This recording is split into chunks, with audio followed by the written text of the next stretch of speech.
abra sua Bíblia em Êxodo capítulo 1, nós vamos do verso 15 do capítulo 1 até o verso 10 do capítulo 2. Eu vou aqui te falar 8 coisas, eu quero que você anote essas 8, tá bom?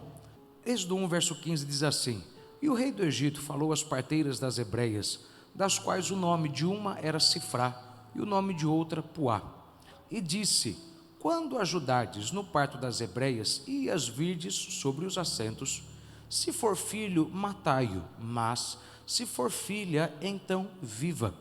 As parteiras, porém, temeram a Deus e não fizeram como o rei do Egito lhes dissera. Antes, conservavam os meninos com vida. Então o rei do Egito chamou as parteiras e disse-lhes: Por que fizestes isso, que guardastes os meninos com vida? E as parteiras disseram a Faraó: É que as mulheres hebreias não são como as egípcias, porque são vivas e já têm dado à luz os filhos antes que a parteira venha a elas. Em outras palavras, elas são tão fortes, que quando a gente já chegou lá para dar luz, já nasceu e a gente nem conseguiu chegar lá para ver. Portanto, verso 20, veja que importante esse verso. Portanto significa mais, porém, já que aconteceu isso, Deus fez bem às parteiras, e o povo se aumentou e fortaleceu muito. E aconteceu que, como as parteiras temeram a Deus, estabeleceu-lhes casas. Então ordenou o Faraó a todo o seu povo, dizendo: A todos os filhos que nascerem lançareis no rio, mas a todas as filhas guardareis com vida. E foi um varão da casa de Levi e casou com uma filha de Levi, e a mulher concebeu e teve um filho, e vendo que ele era formoso, escondeu-o 3 meses. Não podendo, porém, mais escondê-lo, tomou uma arca de juncos e a betumou com betume e pés, e pondo nela o menino, a pôs nos juncos à borda do rio. E a sua irmã postou-se de longe para saber o que lhe havia de acontecer. E a filha de Faraó desceu a lavar-se no rio, e as suas donzelas passeavam pela borda do rio. E ela viu a arca no meio dos juncos, e enviou a sua criada e a tomou. E abrindo-a, viu um menino, e eis que o menino chorava. E moveu-se de compaixão dele e disse: Dos meninos dos hebreus é este. Então disse sua irmã, a filha de Faraó: Irei eu a chamar uma ama das hebreias que crie este menino para ti? E a filha de Faraó lhe disse-lhe: Vai. E foi a moça e chamou a mãe do menino. Então lhe disse a filha de Faraó: Leva este menino e cria-mo, eu te darei teu salário. Isso aqui é uma palavra profética, irmão. Deus vai te pagar para fazer aquilo que tu faria de graça. Você crê nisso, amém? Não deu glória porque não crê, mas eu vou lhe falar que eu vejo Deus assalariando muita gente para fazer aquilo que você faria de graça. Como é que você paga uma mãe para criar um filho? Diz aí para alguém: isso é Deus, irmão. Isso é Deus. E sendo o menino já grande, ela o trouxe à filha de Faraó, a qual o adotou e chamou seu nome Moisés e disse: Porque das águas o tenho tirado. Diga amém. Então pegue e anote esses 8 pontos que eu quero te dar sobre o compromisso com o projeto. O compromisso com o projeto. E graças a Deus, porque eu sei que você tem um projeto e eu quero te ajudar a ficar compromissado nele, ainda que as coisas não estejam acontecendo como você queria. Pai, eu te agradeço, peço abençoe cada um de nós, fale conosco, traz a tua luz para que saibamos em quais áreas nós precisamos reajustar, nós precisamos fazer a manutenção das atitudes, dos pensamentos, da fórmula como agimos, para que possamos dar sequência no que o Senhor começou na nossa vida. Sê conosco é o que te pedimos e te agradecemos, sabendo que o Senhor falará. Fale com uma mãe, fale com um pai, fale com todos aqui, e que o teu nome seja glorificado, e quem pode diga bem forte e feliz por isso, amém. Tome o seu assento. E é muito interessante, toda vez que eu volto em Gênesis 1, 2 e 3, é curioso quanto que Deus tem a nos ensinar sobre o projeto dele. Em Êxodo 1 você vê Deus trabalhando no projeto, Em Êxodo 2 você vê Deus estabelecendo o projeto, e em Êxodo 3 você vê Deus restaurando um projeto que por um período de 40 anos se perdeu, se desviou, tentou seguir um outro caminho, mas Deus garantiu que ele não continuaria fazendo o que achava que deveria fazer, porque eu te garanto que toda vez que você pensa que Deus já abriu mão do teu projeto, Deus vem e fala com você de novo nele, que é para você compreender que ainda que as coisas não estejam acontecendo do jeito que você queria, não quer dizer que não vai acontecer. Moisés tentou, certo dia, matar um homem, tentando ajudar o projeto de Deus, com certeza já consciente de que Deus o havia chamado, até mesmo porque ele cresceu no seu lar, ele deve ter ouvido sua mãe dizendo daquilo que ela esperava, daquilo que Deus havia feito por ele, e daquilo que, sabe, muitas vezes você não precisa que ninguém te diga o que Deus vai fazer na sua vida, se você sabe o que Deus fez na sua vida. Porque isso aqui já era para você ter dado glória, mas tudo bem. Quando você sabe o que Deus fez na sua vida lá atrás, aquilo já era um comercial, já era uma ideia de que Deus tinha algo muito grande para você lá na frente, e por isso que Ele te guardou do hipopótamo, te guardou do crocodilo do Nilo, te guardou do exército de Faraó, te guardou das parteiras. Então, quando você compreende isso, você entende que Êxodo 1, 2 e 3 é Deus trabalhando no projeto, e no capítulo 4 Ele envia o projeto. E é curioso porque o tempo todo você vê Deus mantendo compromisso com o projeto. Moisés, ele é o projeto de Deus para que um povo se tornasse uma nação.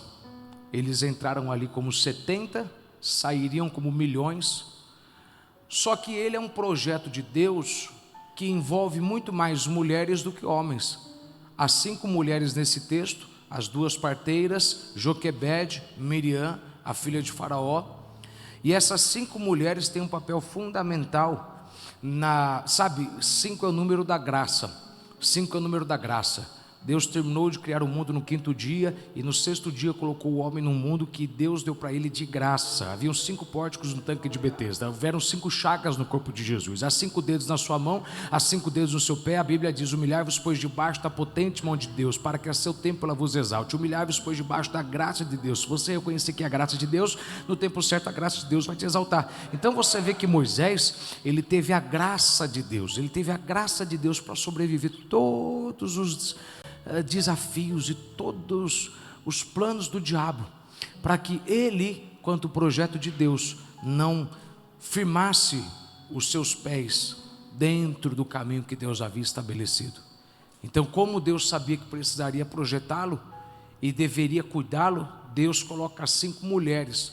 Talvez, irmão, porque uma coisa curiosa, mulher, pela lógica, é mais insistente do que o homem. Se você parar para pensar, uma mulher, ela é muito mais persistente. E se você é uma mulher e desiste fácil, você tem erro de fabricação. Porque se você é mulher e desiste fácil, você tem que dar uma olhadinha se tu é mulher mesmo, porque há uma promessa bíblica sobre a mulher. Deus disse: haverá inimizade entre ti e a serpente. A serpente é Satanás. E é por isso que a igreja é uma mulher. A igreja não é um homem. A igreja é uma mulher, é o corpo de um homem, de uma cabeça. Mas a igreja é uma mulher porque Deus havia feito uma promessa: nunca haverá amizade, haverá inimizade. Significa que haverá adversidade entre você e Satanás. A gente pensa que a gente é inimigo do diabo, irmão. Nem sempre. Tem gente que já fez as pazes com o diabo faz tempo. Tem gente que já aceitou o que o diabo vai fazer na casa dele. Tem gente que já aceitou viver a vida desse jeito. Ele já fez um trato com Satanás. Ok, você não me aflige mais, eu também não insisto em sonhar mais com isso. Vamos fazer as pazes. E toda vez que você abre mão, principalmente você mulher, de um projeto que é de Deus, tu está entrando em algo que vai contra a natureza do seu espécime. A mulher, ela é rival de Satanás. Tem gente que diz o seguinte, que se nada aconteceu na tua vida até agora, é porque tu não orou com uma mulher. Quando tu começar a orar com uma mulher, aí a coisa destrava. Porque de fato, irmão, hoje essa geração já não sabe mais, porque você não tem muito exemplo hoje de mulher mesmo. Não estou falando de gente do sexo feminino, estou falando de mulher. Pessoa que de fato fica firme no propósito, e ainda que demore, ainda que seja tardio, ela sabe, se Deus prometeu, Deus vai cumprir, Deus disse, Deus vai realizar. Então Deus coloca 5 mulheres em volta de Moisés, para garantir que esse projeto não iria ser perdido ao longo do caminho. Deus tem compromisso com o projeto dele. Diga para alguém do seu lado, Deus tem compromisso com o projeto dele. A grande questão é se você tem compromisso com o teu projeto. Porque é muito mais fácil você desistir de um projeto de Deus do que Deus abrir mão do projeto dele. O projeto de Deus, ele exige que você lide com pressões, dias difíceis, tempos ruins, expectativas frustradas, planos fracassados, mas ainda assim firme de que, se foi Deus quem deu o projeto, é o que eu costumo falar. Eu pedi para Deus falar? Não. Deus prometeu? Sim. Se Deus prometeu, eu não pedi para Deus prometer isso para mim. Já que Ele prometeu, eu vou me agarrar na promessa e Ele vai cumprir. Então, o projeto de Deus, e qual que é o projeto de Deus? É a coisa mais fútil eu ficar gastando tempo aqui tentando te ajudar a identificar qual que é o projeto de Deus na tua vida. Para alguém aqui, o projeto de Deus são vários, mas eu estou falando do projeto, aquele que vai destrancar todas as áreas da sua vida. Talvez o projeto de Deus é o seu ministério, é a sua carreira profissional, é uma família que você quer ter, um casamento que você quer ter, um filho que você quer ter, não importa. O que importa é que você compreenda que não é fácil, e você tem que ser mais forte, mais firme do que você pensa e já foi, e tu tem que engrossar o teu couro, porque a vida não vai aliviar. A vida não vai aliviar. A vida não alivia, e fuja de pessoas que te passam a mão na cabeça e falam, ai, mas vai parte. Não. Me diga o que vai acontecer e como reagir, porque a vida não vai aliviar, né? O que torna a vida fácil é a presença de um homem e de uma mulher de Deus que te prepara para o que vai acontecer. Então, quando você entende esses versos que nós lemos, você entende que 8 coisas existem durante o processo do projeto de Deus. São atitudes que você tem que ter, são verdades que você tem que saber, mas você tem que primeiro ter a seguinte convicção, de que você não pode agora se dar o luxo de olhar para trás e abrir mão depois do tanto que você tentou. Você tem que chegar no seguinte ponto na tua vida, onde você vai decidir que desistir é humilhação. Você entendeu? Desistir é humilhação. Se a gente para agora, é humilhação. Você acha que é humilhação você ter sido derrotado? Humilhante é se você desistir.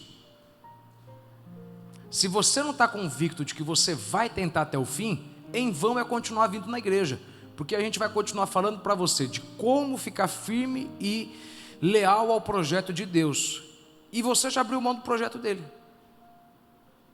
porque você faz parte de uma geração fraca, que se não deu certo na primeira, na segunda, na terceira, na quarta, na quinta, no sexto, no sétimo ano, já vai embora mais.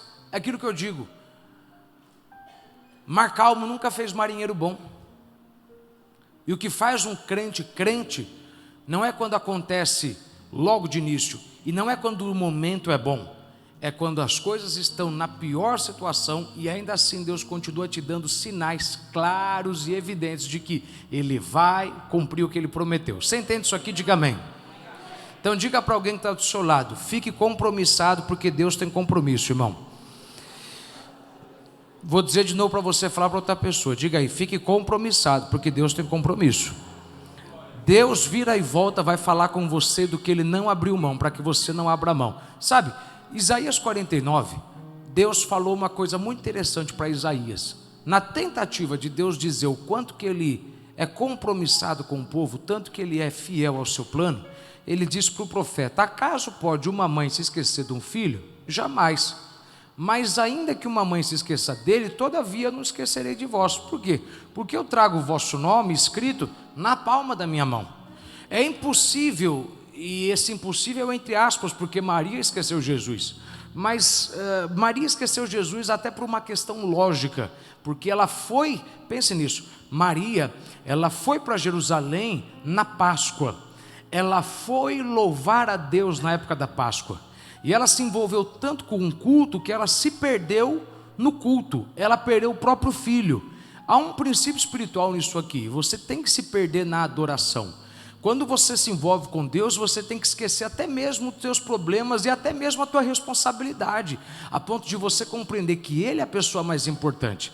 Então, sabe, Maria perdeu Jesus, há um significado importante nisso, há uma coisa ruim nisso, mas é fato, é possível uma mãe esquecer, mas Deus disse, ainda que isso aconteça, que é uma coisa muito complicada de acontecer, fique em paz, eu não esquecerei de vós. Por quê? Porque eu trago o vosso nome escrito na palma da minha mão, sabe? Significa que todo dia Deus olha para o projeto que Ele tem na tua vida, todo dia Deus olha para o plano que Ele fez para você, e quando você decide anestesiar o plano, sufocar ele, e não falar mais dele, não tocar mais nesse assunto, Deus fica olhando para ele o tempo todo, porque Deus carrega na mão dele escrito o teu nome, e o teu nome só está lá porque Ele tem um propósito para você.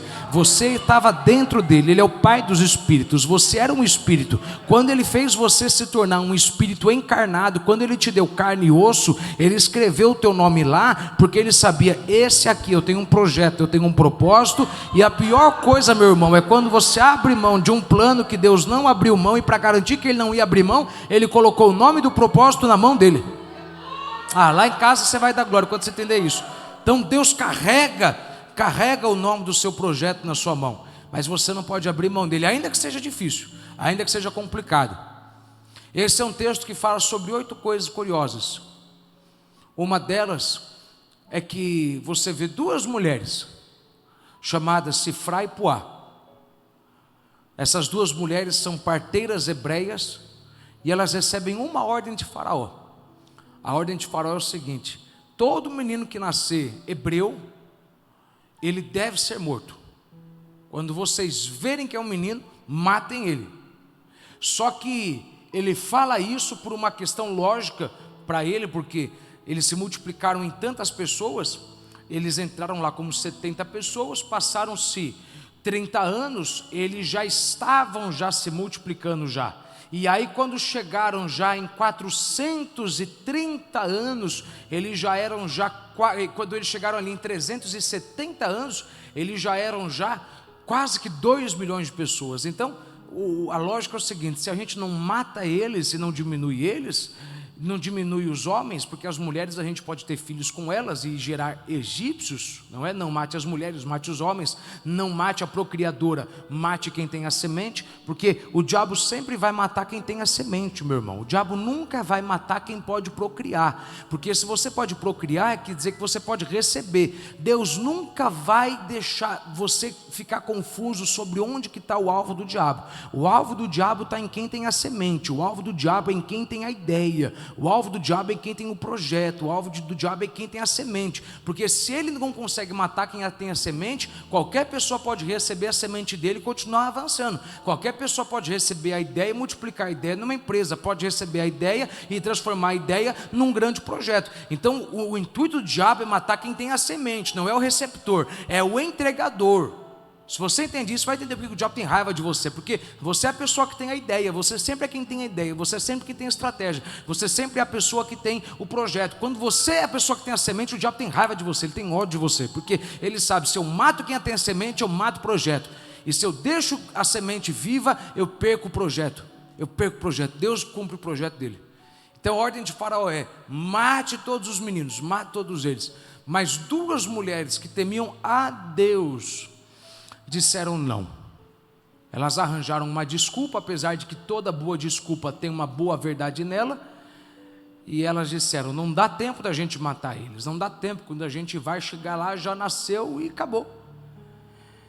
E aí então você vê que a Bíblia deixa de forma clara que por conta da forma que Deus viu elas agindo, Deus reagiu com elas, na verdade Deus agiu com elas de uma forma especial, dando para elas casas, o que literalmente significa Deus deu para elas filhos. Deus deu para duas mulheres filhos, porque duas mulheres não mataram os filhos de uma geração, de uma multidão inteira. Deus deu para duas mulheres famílias, porque duas mulheres não mataram famílias. Deus deu para duas mulheres projetos, porque elas ajudaram em projetos. Jesus disse de uma forma bem clara: se você for fiel no que é alheio, você terá o que é seu. Se você é fiel no que é do outro, Deus vai te dar o que é seu. Só que elas não sabiam desse princípio. Elas protegeram os projetos de Deus porque elas temiam a Deus. E sabe, isso aqui é profético. Muitos de vocês não têm ideia de que há boas atitudes que você toma que vão gerar uma recompensa na sua vida, e essa recompensa já foi declarada na Escritura Sagrada. Deus declara que a mão generosa será engordada, Ele aumenta o generoso. Deus tem compromisso com o generoso, Deus não tem compromisso com o egoísta. Deus tem compromisso em quem entrega, Deus não tem compromisso em quem retém. E elas entregaram parte da vida delas para proteger a vida de outros, porque elas poderiam morrer. O que eu quero dizer com isso? Você tem que compreender que muitas vezes Deus vai te dar o que você não tem, quando você decide trabalhar firme naquilo que o outro tem. Quando você trabalha num projeto do outro, Deus trabalha no projeto seu. Se você é fiel no que é alheio, Deus vai te dar o que é seu. A gente não sabe a história dessas duas mulheres, a gente não sabe se elas podiam ou não ter filhos, a gente não sabe se elas eram casadas ou não. O que a gente sabe é o seguinte: porque elas protegeram filhos, Deus deu para elas filhos. Muita gente pergunta: por que Deus não deu para mim o que é meu? E Deus fala: o que você protegeu na vida de alguém para que eu possa te dar o que é teu? Porque a unção que você serve é a unção que você recebe. Onde você planta é no mesmo tipo de solo que você colhe, é o mesmo tipo de semente que você colhe.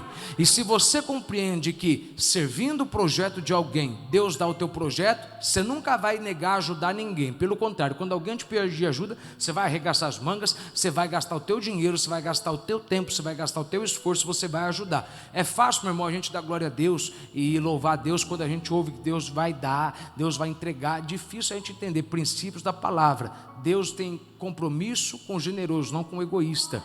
Se você usa a sua imagem para ajudar alguém, se você usa os teus recursos para ajudar alguém, se você usa o teu intelecto para ajudar alguém, se você de fato projeta tudo que você sonharia ter na tua vida em cima de alguém, se você ajuda alguém, tenha certeza, Deus vai ajudar você no seu projeto. Para mim continuar, diga para alguém que está do seu lado: se você trabalhar no projeto de alguém, Deus vai te dar o seu projeto. Se você trabalhar na visão de alguém, Deus vai te dar a sua visão. Se você ajudar no ideal de alguém, na visão de alguém, no propósito de alguém, Deus vai te dar um ideal, Deus vai te dar um propósito, Deus vai te dar uma visão. Mas você tem que se comprometer a trabalhar no de alguém. Deus sempre se compromete a trabalhar no que é teu, quando você está comprometido a trabalhar em algo que é de alguém, tá bom? Agora, a primeira coisa que eu quero que você anote isso aí: Deus tem o costume de trazer na pior hora as maiores coisas. Deus tem o costume de trazer na pior hora as melhores coisas. Sabe, se você ler o texto, você vai entender que essa não foi uma gravidez acidental, essa foi uma gravidez programada. A perseguição começou no capítulo 1, capítulo 2, um homem da casa de Levi foi e casou com uma mulher e eles tiveram um filho. Lembre que para o judeu, sexo é para procriação, não é para prazer. Para um judeu é maldição quando ele lança o esperma na terra. Você vai lembrar que Deus matou um homem porque ele lançou esperma na terra. Ele teve uma relação, mas não gerou filho. Então você tem que compreender que não foi que Joquebede descobriu: estou grávida e estão matando tudo quanto é menino, o que nós vamos fazer? Não. Ela sabia, a perseguição está acontecendo. A ordem para matar já foi dada e a ordem ainda aumentou. Antes a ordem era as parteiras matarem.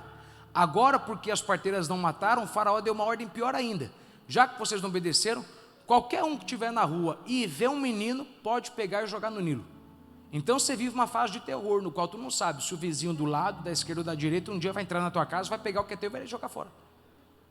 E ainda assim essa mulher decidiu casar e decidiu ter um filho, porque ela entendia que você, quando crente, nunca pode esperar as coisas melhorarem para dar sequência no que Deus já começou.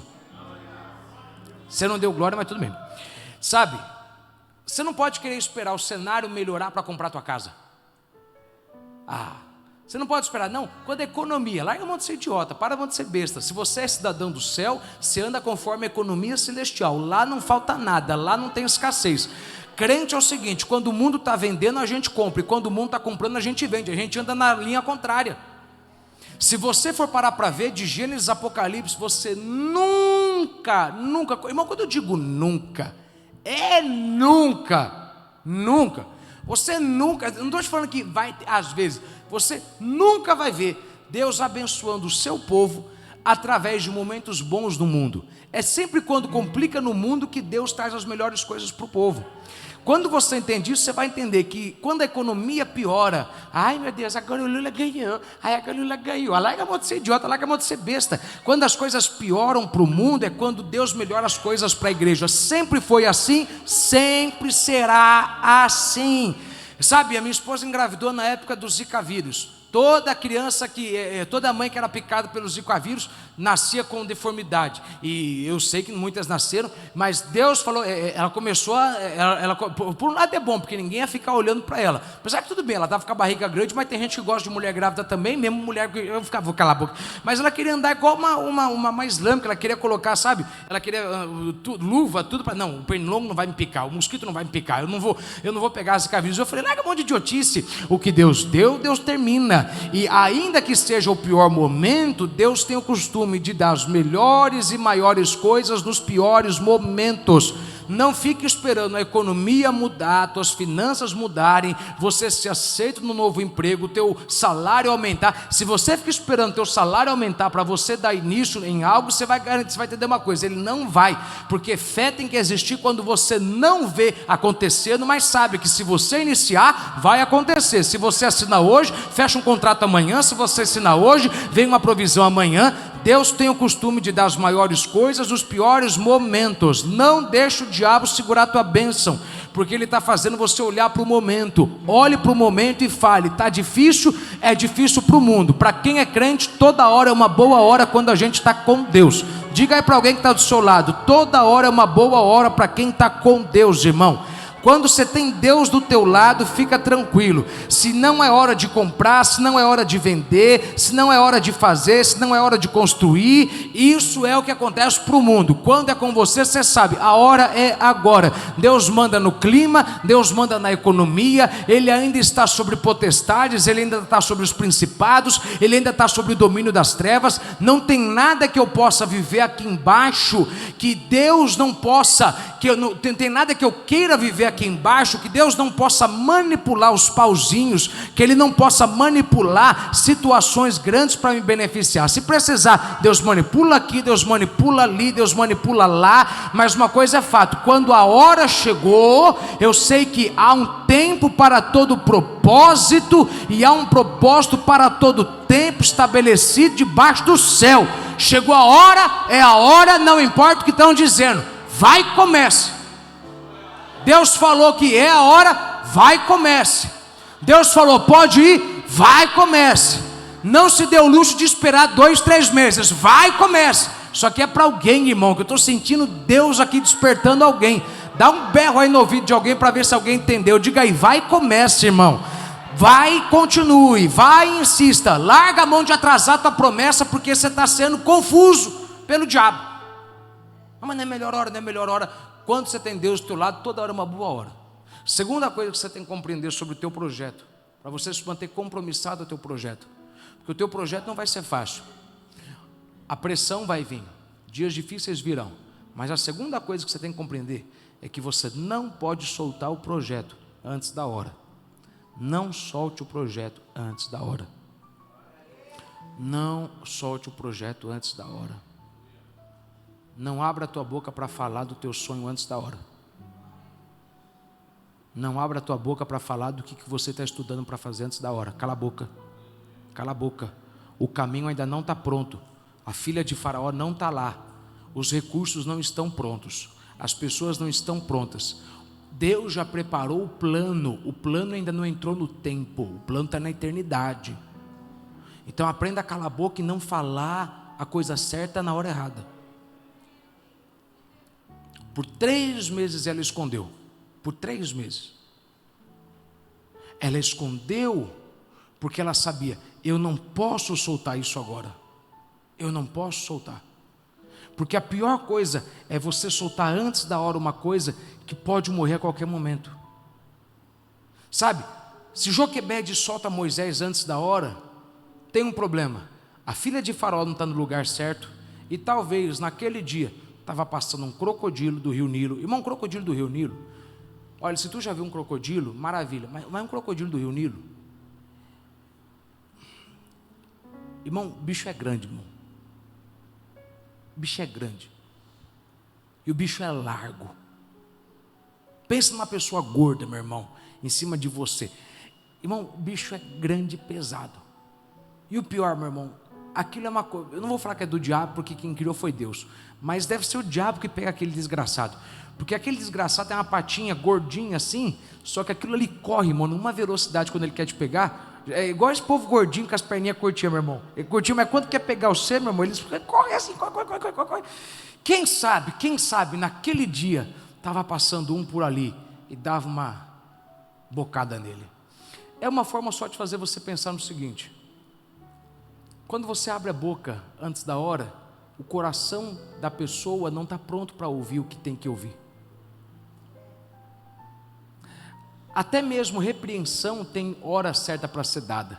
Porque se você repreende na hora errada, o coração que está traumatizado com a dor não ouve. A pior coisa é você repreender uma pessoa, vira e volta, eu caio nesse erro, mas repreender uma pessoa no momento de choro e desespero, não vai entender nada do que você está falando. Porque você tem que aprender a esperar a hora certa. Você não pode soltar o projeto na hora errada.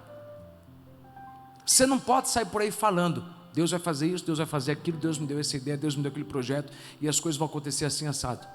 Se você entende que é um tempo certo para Deus abençoar o que Deus te deu, você vai compreender que ainda que esteja demorando, você pelo menos tem a garantia de que quando chegar a hora, não vai voltar para trás, vai acontecer e você não vai ter que recomeçar, as coisas vão avançar. Diga para alguém que está do seu lado, você está entendendo isso, irmão, ou não? Hoje, a pior coisa é que você vê, por exemplo, pais soltando os filhos para ir estudar fora do país, em outra cidade, e eu não tenho nada contra isso, desde que seja no tempo certo de Deus. Se Deus falou, pode ir, vá, porque como é que você vai soltar um menino, uma menina, para morar sozinho e estudar numa universidade, se ele não dá bom testemunho de Deus? Vai engravidar uma pessoa e vai voltar para casa com um netinho. A pior coisa é você soltar a coisa certa na hora errada. Joquebede sabia, eu preciso segurar mais um pouco. Eu preciso segurar. Por quê? Porque se eu solto precipitadamente, eu vou perder isso rápido. Mas se eu aprendo que ainda que seja difícil, vale a pena, eu vou segurar. Terceiro ponto, anote isso. O que você não puder fazer, Deus pode fazer. Por quê? Pense como é que você vai esconder uma criança de 3 meses, por 3 meses. Como é que você vai esconder? Como é que você vai tampar o choro dela? Há um filme muito lindo chamado O Pianista, muito lindo. Há uma cena linda naquele filme. Aquele filme é uma história real. A família está sentada próximo da linha do trem, esperando o gueto, levados para Varsóvia, e perto deles tem uma mulher chorando, copiosamente. E tudo que ela falava era o tempo todo, por que eu fiz isso? Por que eu fiz isso? Por que eu fiz isso? E ela ficava, por que eu fiz isso? Por que eu fiz isso? Por que eu fiz isso? Aí o pianista ele pergunta, por que ela está chorando? E aí falaram, é porque ontem os nazistas foram na casa, e quando procuraram por eles, eles se esconderam, mas o bebê começou a chorar. E ela, para se proteger, segurou a boca dele para tampar o choro, e ele morreu sufocado. Então separe e pense que Joquebede tem um problema. Como é que você vai tampar o choro de um menino? sendo que você pode matá-lo sufocado. Como é que você vai fazer para proteger isso? Porque tem que proteger, sabe? Não adianta você querer proteger para o resto da vida, para a vida inteira, porque uma hora você tem que abrir a boca e falar: eu estou trabalhando nisso, por isso que eu não posso fazer isso, eu estou estudando isso, por isso que eu não posso sair com você. Você não pode querer fazer mistério sobre o teu bebê a vida inteira. Você entende isso aqui? Diga amém. Você não pode, uma hora você tem que explicar para as pessoas o porquê que você está ausente. Mas o máximo que você puder segurar, segure. Fecha a tua boca. Irmão, eu vou lhe dizer uma coisa, eu te garanto que José poderia ter chegado ao palácio sem a ajuda dos irmãos dele. Poderia. Claro que é um princípio teológico divino, que isso reflete Jesus, mas esses dias eu ouvi um pregador falando uma coisa: estão falando que não é para contar do sonho, e se você não conta do teu sonho, José nunca teria chegado lá. Irmão, tu não pode ser tão imbecil de achar que só existe uma forma de Deus te levar para onde Ele quer te levar. Existem 1000 formas de Deus cumprir a promessa. Deus escolhe umas. O que houve com José era Deus provando: o que vai vir como mal, eu vou transformar em bem. Eu vou fazer isso se encaixar no perfil do que vai acontecer com meu filho. Ele será traído pelos seus irmãos, ele se colocará acima dos seus irmãos. Mas põe na tua cabeça, cala a tua boca e não fale antes da hora. Mas como é que eu faço para não falar antes da hora? Como é que eu faço para proteger? Como é que eu faço para proteger? Como é que eu faço para garantir que o que Deus me deu vai ficar protegido? Se tem um limite, eu não consigo fazer tudo. Uma coisa você tem que compreender: que o que você pode fazer, você deve fazer. Mas o que você não puder fazer, vai dormir em paz. Porque Deus sempre faz o que você não pode, desde que você já tenha feito o que você pode. Porque eu imagino Joquebede tentando colocar um pedaço de pano em cada brecha de porta, de janela, para abafar o som, para ninguém sair por aí ouvindo o bebê. Ela deve ter feito tudo quanto é tipo de manobra, deve ter colocado o armário atrás da porta, deve ter colocado um colchão, deve ter coberto, porque deixa eu criar um ambiente acústico aqui, porque se alguém ouve que ele está vivo, alguém entra aqui e mata ele. Só que também tem uma outra hipótese: Deus pode ter feito também o seguinte: Deus pode ter feito aquela criança dormir, quando acordava não chorava, e só começou a chorar do terceiro mês para frente. Mas também tem uma terceira hipótese: Deus pode ter feito o seguinte: quando ele chorava e berrava, o som vazava, mas tinha uma coisa: quem passava pela rua não ouvia nada, porque se Deus foi capaz de cegar os olhos dos sírios quando eles vieram até Eliseu, e Eliseu pegou os sírios e levou eles cegos até de volta ao seu país, Deus poderia ter tampado os ouvidos dos egípcios a ponto de que eles passavam na rua e não ouviam sequer o choro de um bebê. O que isso quer dizer é o seguinte: quando você faz o que você pode, você tem que ter convicção de que é quando você chegou na linha do limite que Deus entra e fala: daqui para frente, durma e deixe comigo. É eu quem vou fazer, é eu quem vou colocar, sou eu quem vou executar. Sabe, hoje é uma fase que quem tem filho, eu falo isso, vira e volta, e pouca gente acredita nisso. Mas eu te garanto, irmão, que a tua mãe, a tua mãe, Maria das Dores, não aguentava criar a tua sobrinha. Não aguentaria, minha mãe não aguentaria criar meus filhos, porque são duas épocas diferentes. Antigamente você podia enfiar a criança na frente da televisão e acabou, não tinha nada. A pior palhaçada que tinha era a Xuxa. Se você tirasse do canal da Xuxa, o resto estava em casa. Agora, hoje, o cara falando que tu era adulto, você assistia a Xuxa porque você queria ficar aqui, eu estou revelando isso aí. Então, hoje você tem que ficar vendo antes o que ele vai assistir, você tem que ouvir antes o que ele vai ouvir, e quando não, você tem que ver de quem que é a família dos amiguinhos, porque você tem que blindar ele, porque o mal está cercando ele. Agora, tem um problema: chega uma hora, meu irmão, que você tem que deixar ele na escola, tem que virar as costas e ir embora. E o que você faz para proteger o teu bebê? O que você faz para proteger o teu projeto? Nesse momento você tem que ter a paz no coração de que, se eu fiz tudo o que eu pude fazer em casa, se em casa eu li a Bíblia, se em casa eu orei, se em casa eu cantei louvor, se em casa eu abençoei eles, eu tenho que ter paz de que o que eu não puder fazer daqui para frente, Deus entra e Deus faz. Agora põe na tua cabeça, não joga a responsabilidade só para Deus. Deus vai fazer, Deus vai dar um jeito. Deus faz aquilo que Ele pode fazer e você não pode, desde que a parte que você poderia fazer, você já fez. Se você entende isso, meu irmão, você nunca vai passar uma noite mais em claro, você nunca mais vai perder a tua paz. Você, sabe, eu vejo que você amadureceu na fé quando você consegue dormir tranquilo, sabendo: eu fui no meu limite e daqui para frente é com Deus. Se está na mão de Deus, Deus não falha. Diz aí para alguém: você entendeu, irmão, ou não? ou Deus vai ter que continuar te falando: vai dormir em paz, porque enquanto você dorme eu trabalho. Vai dormir em paz e descansa, que enquanto você descansa eu cuido das coisas. Enquanto você descansa eu cuido do teu corpo. Aí abaixar, enquanto você descansa eu... Aliás, mas agora presta atenção, faz também a tua parte. Não adianta você querer que eu cuide do teu corpo se tu não toma o remédio na hora certa, se tu não emagrece, se tu não dorme certo. Não adianta você querer que eu cuide do teu filho se você não lê mais a Bíblia para ele, se você não ora com ele. Faz a tua parte, o restante deixa comigo. Faz a tua parte, escreva o teu nome, candidate-se, coloque lá você, apresente, faça a apresentação. O resto, diz aí para alguém bem forte: deixa com Deus o resto, irmão. Deixa com Deus o resto.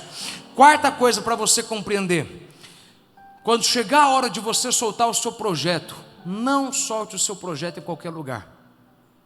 Eu queria gastar tempo com isso aqui. Solte o teu projeto num lugar de movimento. A maioria das pessoas que tem um projeto erram gravemente nisso. Elas querem soltar o projeto num lugar morto. Num lugar morto. Há uma razão para ter colocado num rio, porque um rio está sempre no fluir. Um rio está sempre avançando. Num rio, nada é igual. Tudo é diferente. Tudo avança. E quando tu quer começar algo novo, num lugar onde nada avança, onde nada, não tem nada novo, é a mesma palavra, é o mesmo tipo. Por isso você teve que vir para essa igreja. Porque como é que você queria ter esse projeto teu no lugar onde até tinha barulho, mas não tinha o fluir, não tinha nada novo? Era um povo que só queria ir para o céu, mas não trabalhava para viver vida abundante. Não tinha um trabalho como Select, não tinha um trabalho como Up, não tinha um trabalho como É Bom. Você às vezes erra porque você coloca o teu projeto no ouvido de um lago e não de um rio. Um lago pode ter vida, mas ele nunca vai ter vida abundante, porque um lago é limitado. O rio vai desaguar no mar.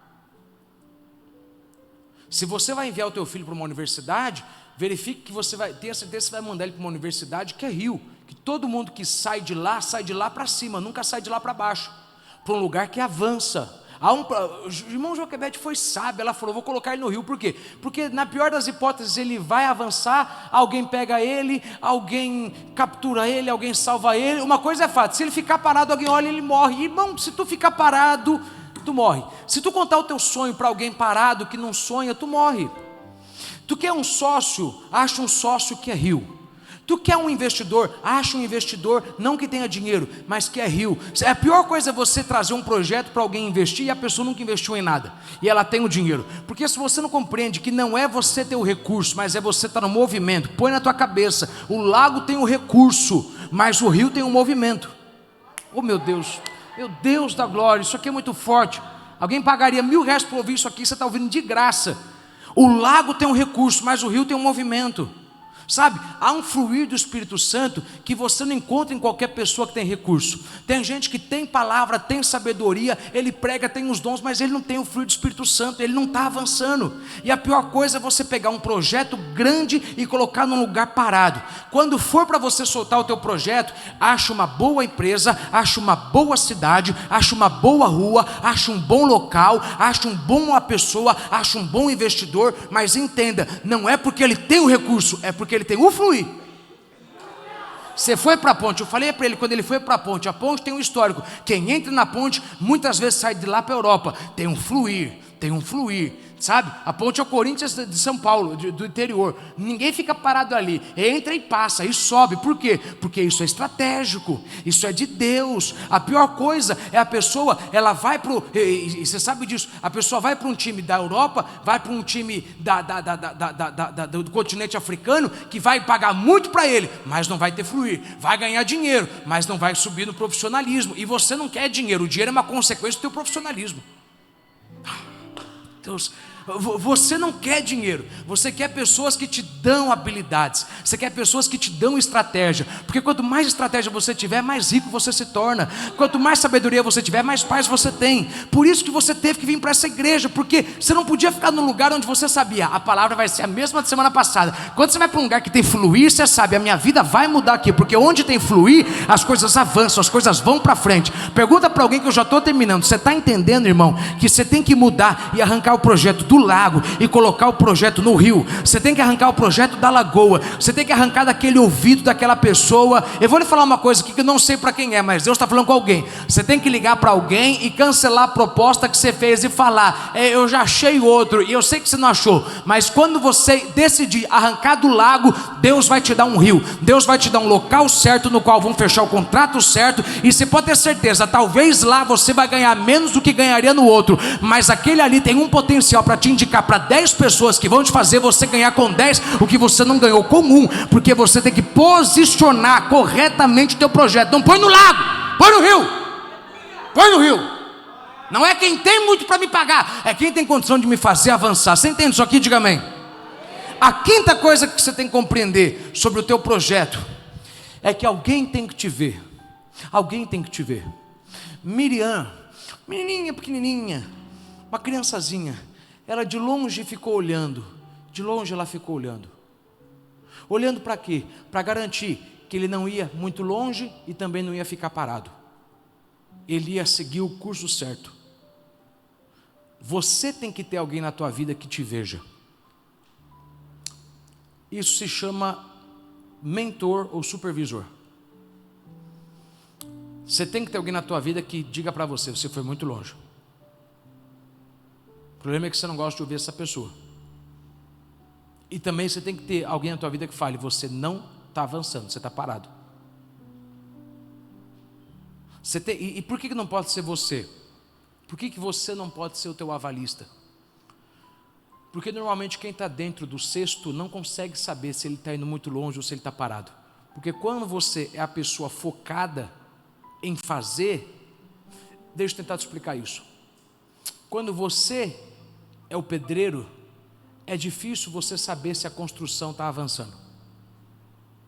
Porque você está colocando bloco por bloco, enquanto o engenheiro está do lado de fora falando: está avançando. Por quê? Porque está acontecendo hoje o que deveria acontecer hoje de acordo com o projeto. Quando não está atrasado, então peraí, adianta aí, porque a gente já deveria ter batido a primeira laje. Quem que é a pessoa na tua vida? Veja, e não dá para ser somente eu. Não dá. Você tem que ter alguém na tua vida que seja o teu supervisor, que seja o teu mentor. Alguém que possa falar para você sem nenhuma inveja do teu sucesso: você foi muito longe, ou pior, você está muito devagar, põe o pé no acelerador, você está com muito medo, você está fazendo hoje coisas que você deveria estar fazendo 10 vezes mais rápido, você está andando a passos de homem, você deveria estar andando a passos de cavalo. Mas a quinta coisa que eu quero que você compreenda, a quinta coisa que você tem que acreditar nisso, é que não é somente alguém que tem que te ver. Você tem que crer que tem alguém te vendo. Diga aí para alguém do teu lado, eu já termino já. Tem alguém te vendo, irmão. Miriam está olhando para Moisés, para garantir que ele não vai entrar num pedaço errado, numa vertente errada. Ela está olhando para garantir de que o hipopótamo não vai pegar e não vai comer ele. Ela está olhando para garantir que o crocodilo não vai, que o barco não vai virar. E sabe, você não imagina, mas eu e você só estamos aqui hoje porque sempre tem alguém olhando a gente o tempo todo e a gente não sabe. Diz aí para alguém profeticamente: tem alguém cuidando de você e você não sabe. E você não sabe. Sabe, Jesus, põe aí para mim Mateus 10, rapidinho, Mateus 18, põe para mim o texto, Mateus 18, verso 10, vede, não desprezeis algum destes pequeninos, porque eu vos digo que os seus anjos nos céus sempre veem a face de meu Pai que está nos céus. Veja o que Jesus diz: porque eu vos digo que os seus anjos, não é os meus anjos, é os seus anjos. Jesus está falando isso aqui antes de falar da parábola da ovelha perdida. da ovelha que se perdeu porque talvez não teve todo o cuidado que deveria ter, mas o bom pastor foi lá e pegou ela mesmo, para ela não ter sido cuidada antes.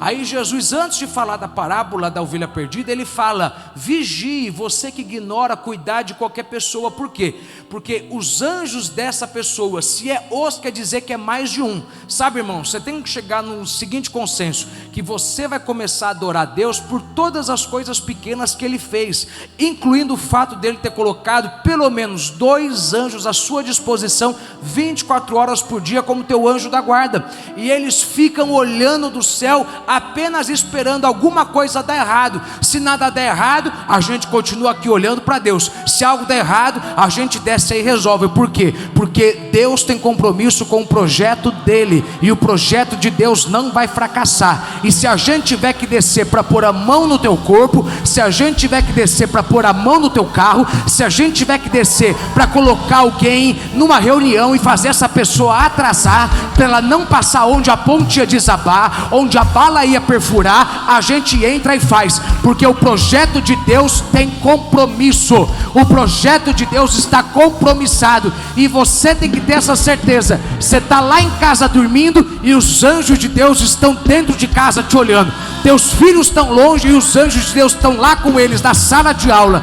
Teu marido está trabalhando, tua esposa está pegando o carro na estrada, indo daqui para lá, e os anjos de Deus estão indo em volta dela, porque o projeto de Deus não vai cair.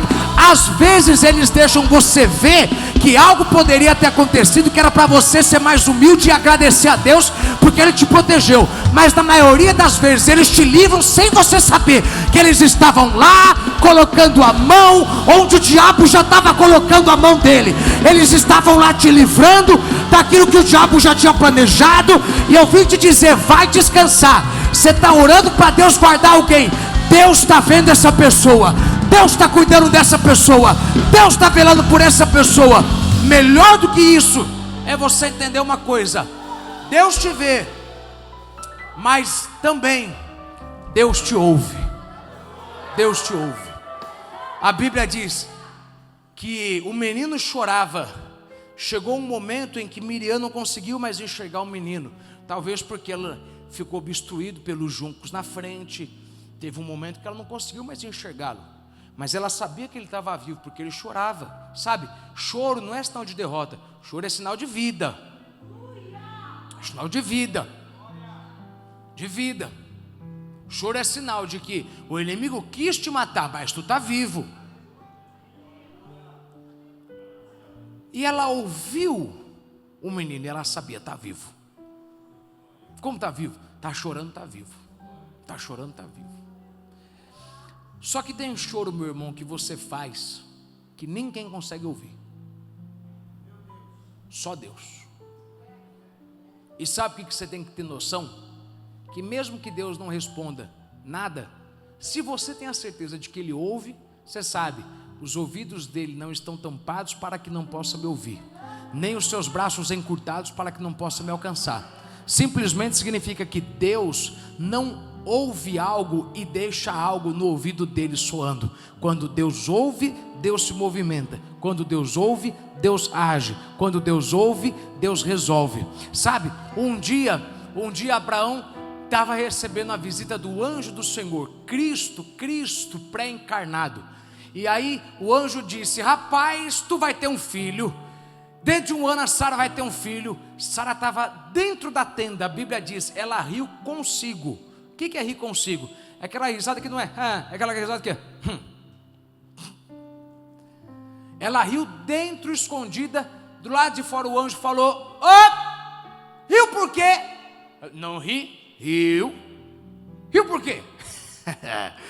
Tu acha que eu não ouvi o que ninguém mais ouviu? Eu sei que tu riu achando que eu estou mentindo, mas eu venho te dizer: tu vai ter um filho. Tu vai ter um filho, e tu vai ter um filho. E a prova de que eu sei que tu vai ter um filho é que eu não apenas sei do teu futuro, mas eu sei do teu presente. Ninguém ouviu o teu riso, eu ouvi o teu riso, porque eu consigo ouvir o que ninguém mais ouve. Irmão, você tem que chegar no seguinte momento da tua vida, onde você não vai ouvir Deus falar nada. E mesmo não ouvindo Deus falar, você vai estar de boa com isso, porque tu sabe, ainda que eu não ouço ele, eu sei, ele me ouve, ele me vê, ele me ouve. Mas eu vim te falar o último ponto, o 8º ponto, e eu termino agora, e esse ponto é profético. Diga bem forte para alguém, profetizando para essa pessoa: Deus te vê, Deus te ouve. Mas o último ponto é, diga bem forte: alguém vai te ver, irmão. Alguém vai te ver. Porque pense nisso, lá está a filha de Faraó tomando banho no rio Nilo, e ela olha e ela vê um pequeno bote, ela vê um cestinho, e ela olha para aquele cesto, ela fala: vai lá e busca aquele cesto. Sabe, isso parece uma coisa simples, até você lembrar o seguinte, irmão: essa mulher, ela é filha de Faraó, ela tem um palácio para ficar olhando e admirando. Pior do que isso, é melhor do que isso, ela tem o Egito inteiro para ficar olhando. Irmão, essa mulher podia estar lá lavando e olhando para a esfinge. Que esfinge bonita, olha que estátua bonita, olha que pirâmide bonita. Ela tinha tanta coisa para olhar, tanta coisa bonita, tanta coisa maior, tanta coisa mais imponente, tanta coisa mais chamativa. E o que ela parou para ver foi uma coisa pequenininha, que ninguém deu bola. Mas isso prova que quando Deus quer te abençoar, Deus faz alguém bater o olho em você, bater o olho na tua empresa, bater o olho no teu vídeo, bater o olho no teu perfil, e aquilo que parecia insignificante, daqui a pouco recebe um chamado: vem aqui porque estão te chamando. Por quê? Porque alguém te viu. Eu já terminei a palavra, mas isso é profético para alguém. Deus vai fazer alguém te ver, Deus vai fazer alguém te olhar, alguém vai bater o olho e vai falar: é com você que eu quero fechar, é você que eu quero, é você o escolhido. E aí você vai se perguntar: mas por que eu? Tinha gente maior, tinha gente mais imponente, tinha gente mais chamativa. E aí você não pode esquecer que o fato deles terem olhado para você significa que Deus manipulou os pauzinhos, Deus manipulou, Ele manipulou o tráfego do Instagram, Ele manipulou os dados, Ele manipulou os anúncios, Ele manipulou o vídeo, Ele manipulou o algoritmo, Ele fez aparecer você, Ele fez alguém te olhar, Ele cegou o olho dos olhos das pessoas, e Ele fez as pessoas olharem apenas para você. E porque eles olharam para você, eles mandaram alguém chamar você. E quando eles chamam você, você tem que ter convicção: é Deus quem está me chamando, é Deus quem está me levando, não é o homem, é Deus. Não é o meu esforço, é Deus. Não é o esquema, é Deus. É Deus, é Deus, é Deus, é Deus, é Deus, é Deus, é Deus, é Deus.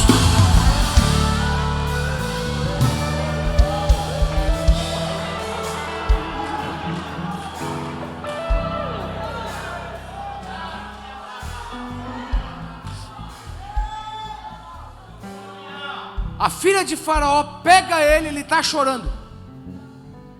E aí Miriam, toda espertinha, vem e fala: ai, precisa de alguém para cuidar da criança. Eu acho que ela deve ter falado assim, porque Miriam era complicada, uma mulher complicada. As mulheres que eu conheço, tudo que é complicado, fala assim. Eu vou ficar quieto, que vai ter alguém que fala assim também aqui. Eu não estou falando isso, mas é que toda pessoa, mulher que me deu trabalho, falava assim: está repreendido, não me diz isso, você que fala assim, você não vai dar trabalho para ninguém. Dor não é que Miriam é uma mulher fofoqueira, uma mulher endemoniada, meu irmão. E eu vou ficar quieto, que alguém vai falar, está me ofendendo. Não estou ofendendo, é que eu acho. Minha experiência passada me deu esse trauma de pessoa que fala: ai, precisa de alguém para cuidar do bebê. Ai, precisa. Aí a filha de Faraó, que não é besta, fala: se eu levo ele para casa, sabem que ele é hebreu, pode trazer, traz alguém. Agora pense nisso. Miriam vai correndo chamar a mãe. Chega uma fase na vida, meu irmão, que tu tem medo de ligação urgente. Sabe, esses dias contei isso aqui. Meu avô bateu a cabeça, deu um coágulo, e depois de tanta coisa, depois de câncer na próstata, tanta coisa, aquilo ali, depois de um infarto que teve, 95% das coronárias entupidas, aquilo deixou a gente triste. E ele bateu a cabeça numa quarta-feira, depois do culto. Então eu fui para casa, fui me arrumar e falei: vou para o hospital. No meio do caminho, alguém me liga. Irmão, quando liga, você já fala assim: morreu. coração gelou, mas deu raiva da pessoa do outro lado. Não, foi só para ligar que a cirurgia, avisar que a cirurgia foi boa e as coisas aconteceram. E eu falei, ô miserável, por que não mandava mensagem boa para o WhatsApp? Meu coração ele foi para fora e voltou. Eu tenho que pegar meu coração agora, porque quando eu vi o teu telefone, eu sei que tu nunca me liga. Para tu ter me ligado, a desgraça aconteceu. Por que eu estou te dizendo isso aqui? Porque tem um momento na vida, e fala se é verdade ou não, que quando algo vem rápido, tu fala, ih, danou-se, deu errado, deu ruim. Vem correndo, e imagina a Miriam, vindo correndo no Joquebede, ai meu Deus, morreu, afogou. Mas sabe, você tem que chegar num momento onde você vai se libertar de traumas passados, e você vai entender que nem tudo que está vindo rápido é coisa ruim. Diz para alguém que está do teu lado, eu já estou caminhando, tem coisa boa chegando rápido na tua direção, meu irmão. Teve coisa ruim rápido que chegou, mas você tem que, põe a mão no teu coração, você tem que se libertar dessa desgraça, desse trauma passado. Só porque teve coisa rápida que chegou e era coisa ruim, não quer dizer que a próxima ligação rápida que vier vai ser uma notícia ruim. Pega essa palavra, está chegando uma notícia boa, e essa notícia vai chegar rapidinho para você. Essa palavra é profética. Quem tem glória, levanta a mão e dá glória. Quem tem aleluia, levanta a mão e dá aleluia. Quem tem algum barulho, faz algum barulho, porque Deus está te dizendo, eu te vejo, eu te ouço, eu já preparei o caminho para você. Eu vou te trazer sustento, eu vou te prosperar, mas fique compromissado com o projeto. Não abre mão do projeto. Eu não abri mão do projeto. A notícia boa vai chegar rápido. Quem crê que a notícia boa vai chegar rápido, fica em pé e adora a Deus. Não pense que morreu, que a história acabou e que você perdeu. Eu vou entrar no ambiente pra operar, com os olhos da fé vou te enxergar, que ainda tem vida aí. E mesmo que o cenário diga que é o fim, e as evidências digam que é pra desistir, mas eu estou dizendo, ainda existe vida aí, ainda tem vida aí. Tempo não limita o que eu vou fazer, eu lhe garanto e afirmo pra você, ainda tem vida e vai voltar a viver. Declare: existe vida aí. Deixa eu fazer uma oração bem rápido. Vem para cá todo mundo que ouviu essa palavra foi para você. Você tem um projeto, está trabalhando no projeto, tem coisas que parecem que vão piorar, mas eu quero te abençoar para arrancar de você esse trauma passado, te trazer paz do coração, te dizer, vai dormir em paz. Onde você não entrar, Deus vai entrar. Descansa o teu coração. Fez a tua parte, agora é com Deus. Foi no limite, agora é com Jeová. E quando Deus põe a mão, a coisa acontece. Obreiros podem orar. Ainda tem vida aí, mesmo que o cenário diga que é o fim, e as evidências gritam que é pra desistir, os obreiros podem mas orar, eu estou dizendo, ainda existe vida aí, e ainda tem vida aí. E o tempo não limita o que eu vou fazer, eu lhe garanto e afirmo pra você, ainda tem vida e vai voltar a viver. Existe vida aí. Em nome de Jesus, seja liberto do trauma do fracasso passado. Seja liberto do trauma do fracasso passado. Deus vai fazer alguém te chamar. Tem alguém aqui que a tua empresa vai ser chamada, a tua prova vai ser escolhida. Estou te falando, alguém vai chamar você, alguém vai ver o teu vídeo. Tem uma mãe orando, Senhor, dá uma chance para o meu filho, dá uma chance para o meu marido, dá uma chance para minha esposa. Deus mandou te dizer, fica firme no propósito, fica firme no projeto, tenha compromisso com o projeto, fique firme nele, porque eu estou compromissado com ele. Alguém precisava ouvir essa palavra de Deus. Essa palavra Deus me entregou na madrugada de sexta, e Deus me falou, diga para o meu povo, eu tenho compromisso com o projeto deles. Não vai morrer o bebê não vai morrer, a visão não vai morrer, a promessa não vai falhar. O que começou parecia que não ia dar nada, mas vai avançar. Eu estou colocando a minha mão em algo na tua vida, e a faxe de Kiminai, Quem crê nisso e para quem é isso, levanta a mão e receba a glória de Deus. Tu não pode se sentir melhor com a mão abaixada. Levanta a mão e receba a glória. Levante a mão e se renda a Deus. Deus está te dizendo: descansa em mim. Põe o teu coração na minha mão. Põe a tua vida na minha mão. O teu desespero está afligindo o teu corpo. Tua ansiedade está fazendo mal porque eu estou fazendo. Vai dormir, porque em paz você gera, em paz você produz, em paz eu te dou estratégia, em paz eu falo no teu ouvido. Eu não falo no ouvido de gente com a cabeça tripulada, eu falo no ouvido de gente descansada. Vai descansar, eu vou te falar o que fazer. Vai dormir em paz. O que eu comecei na tua vida, eu vou terminar. Ainda tem vida aí, ainda tem vida aí. E mesmo que o cenário diga que é o fim, e as evidências gritam que é pra desistir, mas ele me cala, nosso me cala. Existe vida aí, ainda tem vida aí. E o tempo não limita o que eu vou fazer. Eu lhe garanto e afirmo pra você: ainda tem vida e vai voltar a viver. Existe vida aí. Estenda suas mãos. Eu vou orar, eu vou te abençoar. Eu já vou impetrar a bênção apostólica. Tu vai voltar para casa abençoado, porque tu vai sair daqui com essa palavra no teu coração. Tu sabe que tu foi no teu limite. Cala a boca, vai dormir em paz e descansa.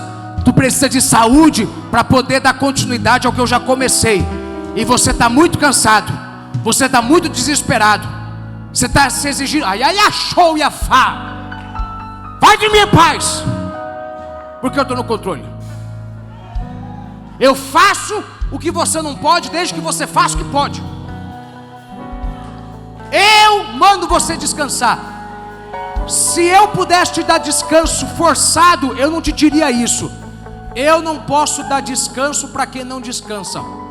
O descanso que eu te dou depende da tua decisão de descansar. Desliga a sua cabeça. Desliga a sua cabeça. Volte a sonhar, volte a projetar. Em nome de Jesus. Em nome de Jesus, todos aqui, eu te abençoo agora com essa paz que excede todo entendimento e que guarda a vossa alma em Cristo Jesus. Guarda a sua mente, blinda os seus pensamentos. Todo espírito de ansiedade está repreendido em nome de Jesus.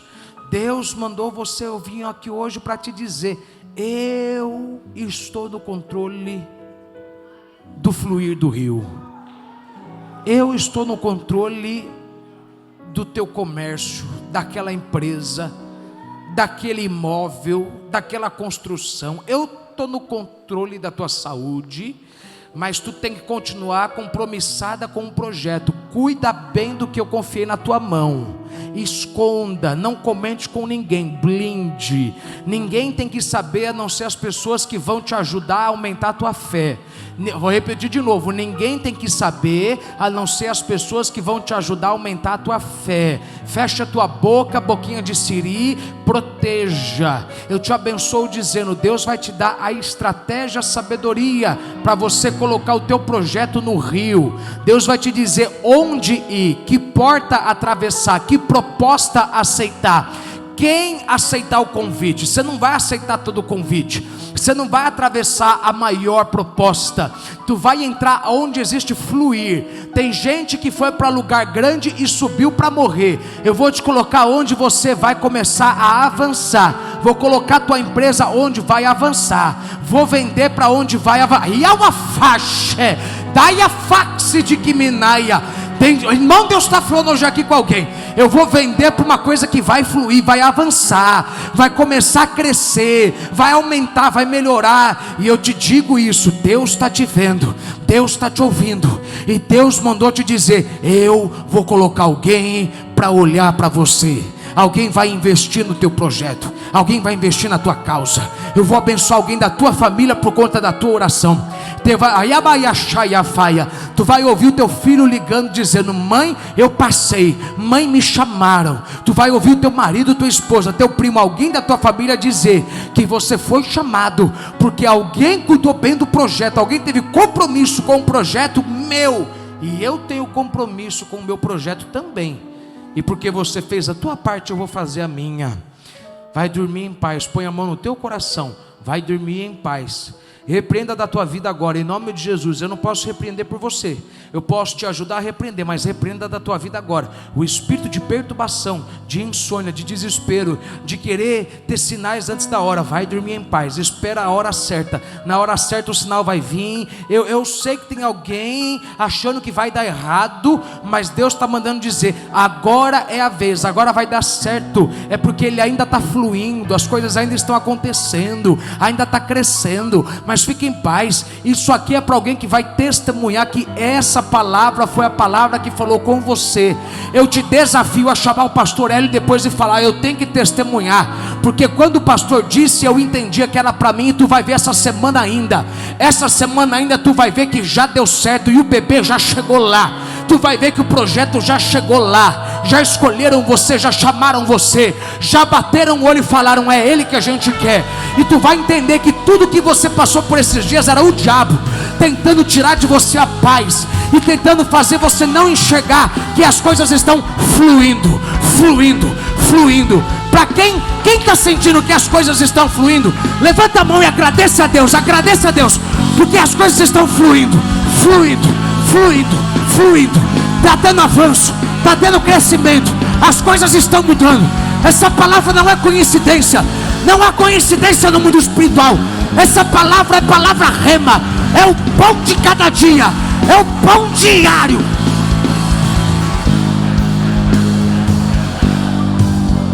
Em nome de Jesus, seja abençoado em nome de Jesus. Receba a tua paz em nome de Jesus e descanse. A vitória é nossa pelo sangue de Jesus.